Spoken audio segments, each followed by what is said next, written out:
Hello and welcome to Come Read With Me. Here we take one topic from the newspaper and break it down into a 3-minute explainer. Today's topic is from the Indian Express economy page. So come read with me. The topic is that November retail inflation rises to 0.71%. Food remains in deflation zone. So India's headline is that retail inflation, which is a CPI, rose to 0.71% in November 2025, up to from 0.25%, which data released on Friday by the Ministry of Statistics and Program Implementation, and it has been slowed in inflation was pushed up by an unfavorable base effect, which was particularly strong for food items. Now, a key highlight is that the food inflation continued to remain in the deflation zone, negative territory for the sixth consecutive month.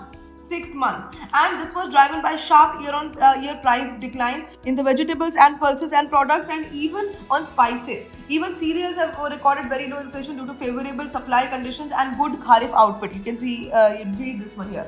On a month-on-month basis, however, food prices rose slightly, with even eggs witnessing the highest increase. Meanwhile, core inflation, excluding the food and fuel, remained steady in around 4.4%, despite a record surge in gold and silver prices. So you can see here, this one talks about it. And then precious metal prices surged sharply, but the impact on core inflation was limited due to the low weight in CPI basket and the continued impact of GST rate cuts. Okay, and then non-food categories like clothing, footwear, housing, fuel, and miscellaneous services showed mild month-on-month price increase, indicating subdued underlying price pressure. Given the benign inflation trajectory, economists expect room for monetary policy easing following the RBI's recent 25 basis points repo rate cut. Inflation is expected to remain within the RBI's tolerance band in the coming months. Now let us talk about the November inflation internals. So among the broad food categories, prices were down year-on-year basis in November. For vegetables, 22.2% lower, pulses 15.86% lower, and spices 2.89% lower. However, vegetable prices were 2.6% higher in November